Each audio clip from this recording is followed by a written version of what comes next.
Welcome to crime confessions. గతంలో గ్రామాల్లో ఉన్న పరిస్థితి ప్రభావంతోనో లేదా పెత్తందారుల పోకూడలు నచ్చకో కొంతమంది యువతీ యువకులు అడవిబాటు పెట్టారు. అడవులకు వెళ్ళిన తర్వాత అన్నులతో కలిసి పగలనక రాత్రనక అడవికి పరిమితి పేద ప్రజల అభివృద్ధి కోసం నిరంతరం కృషి చేశారు. ఆ విధంగా కొంతకాలం ఉన్న తర్వాత వ్యక్తిగత కారణాలతోనో లేదా మరే కారణాలతోనో జనజీవన శ్రవంతులు కలిసిన వారిని పరిచయం చేసే కార్యక్రమంలో ఈ వారం మన గెస్ట్ నాగమణి అలియాస్ సావిత్రి. నాగమణి మహబూబ్నగర్ జిల్లాకు సంబంధించిన వ్యక్తి. తర్వాత దల్లంకు వెళ్ళి కొంతకాలం పనిచేసి ఆర్కే సాంబశివుడికి ఆమె గన్మ్యాన్గా ఉండి తర్వాత 2 సంవత్సరాలు పనిచేసిన తర్వాత బయటకు వచ్చారు. ప్రస్తుతం కర్నూలులో ఉంటున్నారు ఆవిడ. అసలు ఎందుకు పార్టీలోకి వెళ్ళారు, ఎందుకు బయటకు వచ్చారు విషయాన్ని ఆమె తెలుసుకున్నాం. అక్క నమస్తే. నాగమణి అలియాస్ సావిత్రి. ఆర్కే రామకృష్ణ లాంటి వాళ్ళతో సాంబశివుడికి గన్మ్యాన్గా ఉండి తిరిగిన మీరు ఎందుకు బయటకు వచ్చారు? చర్చల టైంలో ఎందుకు లోపలికి వెళ్ళారు? వెళ్ళిన తర్వాత వాళ్ళిద్దరికి పెద్ద క్యాడర్కి గన్మ్యాన్గా ఉన్న తర్వాత వాళ్ళ దగ్గర ఏం తెచ్చుకున్నారు? మీరు పార్టీలకు వెళ్ళిన తర్వాత ప్రజలకి ఏం సహాయం చేశారు? ఈ ప్రశ్నకు సమాధానం చెప్పే ముందు నాగమణి అలియాస్ సావిత్రి యొక్క కుటుంబ నేపథ్యం. మాది మధ్యతరగతి కుటుంబము. ఇద్దరమే అమ్మ నాన్నకి 2 అమ్మాయిలు. మా అక్క నాకంటే చాలా పెద్దది వయసులో 10 years. నేను ఒక్కదాన్నే ఉండేదాన్ని, అక్క లేదు అప్పట్లో. నాకు ఎట్లా పరిచయం అంటే మా ఫ్రెండ్ వాళ్ళ పిన్ని ఉంది కదా, నేను స్కూల్కి వెళ్తున్న టైంలో అప్పుడు చర్చలు జరిగినాయి. అయితే 2005లో ఆ టైంలో చర్చలు 4 ఏళ్ళండి సార్, నేను వెళ్ళింది కూడా అప్పుడే. ఆ టైంలో ఎంత నేను 7th క్లాసే 7th క్లాసే అయినా కూడా వాళ్ళ పాటలు, వాళ్ళు ఊర్లో చేసినటువంటి పనులను బట్టి ఆకర్షింపబడినాను. ఏ ఊర్లో ఉండేవారు అప్పుడు? అమ్మడిపల్లి విలేజ్, లింగాల మండలం, మహబూబ్నగర్ జిల్లా. ఇప్పుడు నాగర్ కర్నూలు డిస్ట్రిక్ట్ వస్తుంది అది. దానికి పాటలకని కాదు కానీ వాళ్ళు చేసిరు. కళ్ళు సీసాలు పగలగొట్టడము, ఊర్లో జనాలకి కొంతమందికి హెల్ప్ చేయడం, అట్లాంటివి నేను స్వయంగా చూసిన తర్వాత మా కుటుంబము చాలా పెద్దది మా ఊర్లో పొలిటికల్గా. మా తాతగారు కాంగ్రెస్ పార్టీలో ఉన్నారు, సర్పంచ్ కూడా ఊర్లో. అయితే వాళ్ళలో వెళ్ళాలి, నేను వర్క్ చేయాలని ఫిక్స్ అయినా. అయితే వాళ్ళ పరిచయం ఎట్లా అనేది మనకు ఐడియా లేదు. ఒకరోజు వాళ్ళు నైట్ వచ్చి వెళ్ళిన తర్వాత మార్నింగ్ స్కూల్లో చర్చ జరుగుతుంది వాళ్ళ గురించి. మా ఫ్రెండ్ వాళ్ళ పిన్ని ఉండేది దానిలో. వాళ్ళు మా ఇంటికి వస్తారు అని అక్కడ విన్న తర్వాత ఆమెను పట్టుకున్నాను. నేను కూడా వెళ్ళాలనుకుంటున్నా, నేను వర్క్ చేయాలనుకుంటున్నా అంటే ఫస్ట్ ఆఫ్ ఆల్ మా ఫ్యామిలీని టచ్ చేయడానికి భయపడతారు, పొలిటికల్ బ్యాక్గ్రౌండ్ కాబట్టి. వాళ్ళు కూడా భయపడినారు. అయితే కూడా మా ఫ్రెండ్స్ కొంచెం హెల్ప్ చేసిరు. అప్పట్లో వాళ్ళ ఇంటికి తీసుకెళ్ళి దళం మెంబర్స్తో మాట్లాడించిన తర్వాత మా ఫ్రెండ్ వాళ్ళ మదర్ వాళ్ళు చాలా భయపడినారు. మీ వాళ్ళు తలుచుకుంటే మమ్మల్ని ఊర్లో కూడా ఉండనియరమ్మా, ఇంకొకసారి రావద్దు మా ఇంటికి అని చెప్పిరు. మా ఇంట్లో కూడా తెలిసింది వాళ్ళ ఇంటికి పోయినట్టు. మా వాళ్ళు కూడా చాలా భయపడినారు, చెప్పినారు, ఏడ్చినారు. వాళ్ళ గురించి అసలు ఆలోచించొద్దు, ఫుడ్ ఉండదు, ఏముండదు, మన వాతావరణం వేరు, ఏమేమో చెప్పిరు. అయినప్పటికీ కూడా వినలే. నేను వాళ్ళతో పరిచయం పెట్టుకున్నాను. ఫస్ట్ పాంప్లెంట్లు ఇచ్చిరు స్కూల్లో, అక్కడ ఇక్కడ కొంచెం డిస్ట్రిబ్యూట్ చేసినాను. తర్వాత 1 week తర్వాత సడన్గా వచ్చిర్రు తీసుకెళ్ళడానికి. దళంలోకి వస్తావా, ఇక్కడే ఉండి వర్క్ చేస్తావా అని అడిగిరు. నేను పూర్తిగా వెళ్ళిపోతే లోపలికి వెళ్ళిపోవాలి, ఎవరికి కనపడకూడదు. ఇక్కడ ఉండి దొరికినా కూడా ఇబ్బంది కదా, స్టడీ కూడా ఆగిపోతుంది, ఇట్లా పేరెంట్స్కి కూడా ఇబ్బంది అవుతుంది అని చెప్పి వెళ్ళిపోవాలనుకున్నాను. అయితే వాళ్ళు ఆ రోజు వస్తారని తెలీదు. మామూలుగానే స్కూల్కి వెళ్ళిన ఇంటర్వెల్ టైం ఉంటుంది కదా, అప్పుడు మా స్కూల్ పక్కనే వేరే వాళ్ళ ఇంట్లో వాళ్ళు ఉన్నారు. మా ఫ్రెండ్స్ అక్కడికి చెప్పాలా వద్దా అని ఆలోచించి చెప్పినారు. వాళ్ళ ఇంట్లో ఉన్నారు, పిలుస్తున్నారు నిన్ను అని చెప్తే వెళ్ళిన. నేను వెళ్ళిన తర్వాత కలిసిండ్రు, మాట్లాడిరు. మాది క్యాస్ట్ కొంచెం పెద్ద, అయితే ఎస్సీ వాళ్ళ ఇంట్లోకి తీసుకుపోయారు. ఫస్ట్ నేను వాళ్ళలో సెట్ అవుతానా లేదా అని చూడడానికి తీసుకుపోయి వాటర్ ఇచ్చిర్రు. పర్లేదు తీసుకున్నాను. ఆ నుంచి అట్లనే తీసుకెళ్ళిరు. స్కూల్ యూనిఫామ్లోనే, అన్ని బుక్కులన్నీ స్కూల్లోనే పెట్టి యూనిఫామ్లోనే వెళ్ళిపోయినాను నేను. తర్వాత 2 రోజులు సెర్చ్ చేసిర్రు మా వాళ్ళు. స్కూల్ యూనిఫామ్లోనే. అప్పుడు మా కమాండర్ వచ్చేసి సుగుణ అని లేడీనే, ప్రకాశం డిస్టిక్ వాళ్ళది.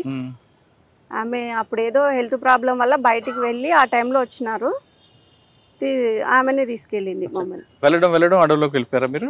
వెళ్ళడము దళంలో ఫస్ట్ లోకల్ దళంలో చేసినాము, తెలకపల్లి దళం అని. దానిలో చేసినాం. దానిలో 2 మెంబర్స్, మా కమాండర్, ముగ్గురమే ఉండేవాళ్ళం.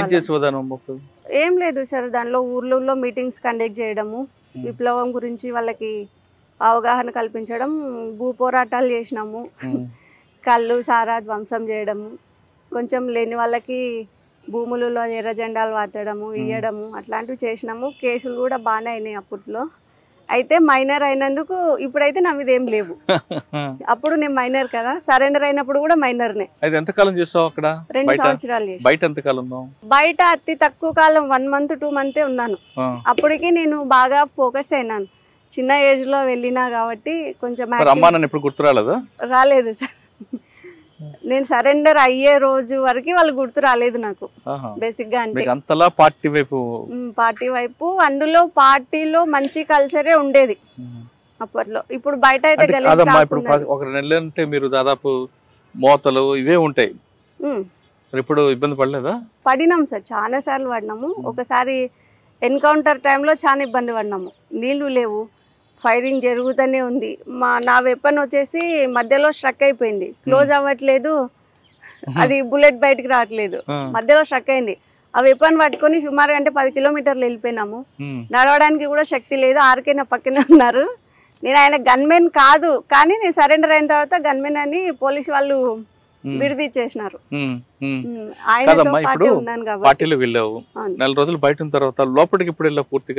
దళంలో నుంచి లోపలికి అడవిలోకి ఎప్పుడు వెళ్ళిపోయినాను అంటారు. అదే 2 months లోనే ఎన్కౌంటర్ అయింది సార్. తుమ్మలపెంట అనేసి ఊరుంది విలేజ్ లో, అక్కడ ఎన్కౌంటర్ జరిగింది. ఎన్కౌంటర్ లో పోలీసులకి పట్టుబడినాను. అయితే సివిల్ డ్రెస్ లో ఉన్నాను, యూనిఫామ్ ఉండదు కదా మనకి లోకల్లో ఉంటే. సివిల్ డ్రెస్ ఉండదు, వెపన్ ఉంది. అయితే వెపన్ వాళ్ళు పక్కకు నిలబెట్టారు, చిన్నపిల్లని అనుకొని పట్టుకొని పక్కన నిలబెట్టేసినారు. ఇంకా మా వాళ్ళు వెళ్ళిపోయినారు, మిగతా వాళ్ళు. అమ్మాయి దొరికింది, ఇంకా చనిపోయింది లేదు, హోప్ పెట్టుకొని ఏడవడం అంతా అయిపోయింది ఇంకా వాళ్ళది. అయితే మనం విడిపోయే ముందే ఎన్కౌంటర్ అవుతుంది అని మనకు ఐడియా ఉన్నప్పుడే కలుసుకోవడానికి ప్లేస్ చెప్పుకుంటాం ఫస్టే. ఆ ప్లేస్ను కూడా నాకు తెలీదు ఆ ఏజ్లో. ఆ రోజంతా ఫైరింగ్ జరిగిన దగ్గరే ఉన్నాను నేను. అక్కడ నుంచి కొంచెం పక్కకు వచ్చేస్తాను, ఊర్లో కాపలాదారులు ఉంటారు కదా సార్, వాళ్ళ ఇంటికి వెళ్ళిన. వాళ్ళ ఇంటికి వెళ్తే వాళ్ళే కాపాడిరు. నైట్ అంతా వాళ్ళ దగ్గరే పెట్టుకొని మార్నింగ్ తెల్లవారుజామున ఎవరు లేయకముందుకే తీసుకెళ్ళి పక్క ఊర్లో వదిలేసి వచ్చిర్రు. అక్కడ నుంచి మళ్ళీ మేము దళాన్ని కలుసుకోవడం జరిగింది. అప్పుడు ఇంకా ఈ లోకల్లో ఉంటే డేంజర్ అని చెప్పి పార్టీలోకి ఇచ్చేసి. మరి రామకృష్ణ గారికి సాంబశివుడానికి ఎప్పుడు మీరు గన్మెన్ గా ఉన్నారు? నేను గన్మెన్ గా చెయ్యనే లేదు సార్. వాళ్ళు నాతో ఉన్న రిలేషన్ బట్టి గవర్నమెంట్ నాకు ఆ బిరుదు ఇచ్చింది, ఆర్కే గన్మెన్ అని.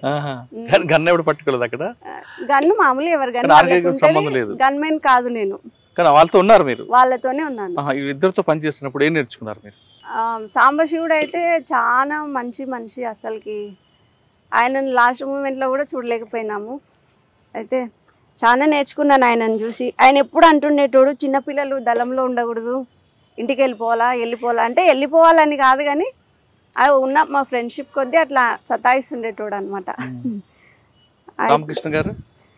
రామకృష్ణ గారు అయితే ఇంకా ఆయన అన్నం తినిపించడం కూడా చేసినాడు ఆఖరికి. సాంబశివుడు ఒకానొక టైంలో నాకు హెల్త్ బాగాలేక పూర్తిగా నేను 2 అడుగులు కూడా నడవలేని స్థితిలో ఉన్నాను. అప్పుడు కూడా ఆయన భుజాల మీద ఎక్కించుకొని తీసుకెళ్ళిండు. అంతా ఆల్మోస్ట్ వాళ్ళంతా పెద్దవాళ్ళే కాబట్టి అప్పుడు నాకు తల్లిదండ్రి లేని లోటు తెలియలేదు. వాళ్ళంతా అట్లనే చూసుకున్నారు. వాళ్ళిద్దరుతో మీకు బాగా సాన్నిధ్యం ఉంది కదా, ఒక అన్నదమ్ముళ్ళగా, ఒక అమ్మ నాన్న అన్ని వాళ్ళిద్దరు చనిపోయినప్పుడు మీకు ఎంత బాధపడింది? సాంబశివుడు చనిపోయినప్పటికీ నేను బయటే ఉన్నాను సార్. వాళ్ళని చూసే పొజిషన్ నాకు లేదు. ఆర్కే చనిపోయినప్పుడు కూడా లేదు, కానీ చాలా బాధపడినాను.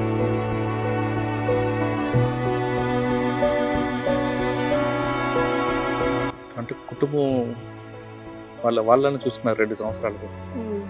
2 సంవత్సరాలు మీరు చేసిన కార్యక్రమాలు అంటే సమాజ సేవ చేద్దామని పోయినాం, కానీ దానిలోకి పోయిన తర్వాత మా ప్రాణాలు మేము కాపాడుకోవడమే మాకు బాధ్యత అయిపోయింది. ఎందుకంటే ఎక్కడ ఏ యాక్టివిటీ చేద్దామన్నా ఉన్న ప్లేస్ తెలిసిపోతుంది. పోలీస్ వాళ్ళకి. మా ప్రాణాలు చేతిలో పట్టుకొని మేము పరిగెత్తడమే సరిపోయింది. లోకందలంలో ఉన్నప్పుడన్నా కొంచెం సేవ చేయగలిగినాం జనాలకి. పూర్తిగా లోపలికి పోయిన తర్వాత మమ్మల్ని మేము కాపాడుకోవడం దానికే సరిపోయింది ఇంకా.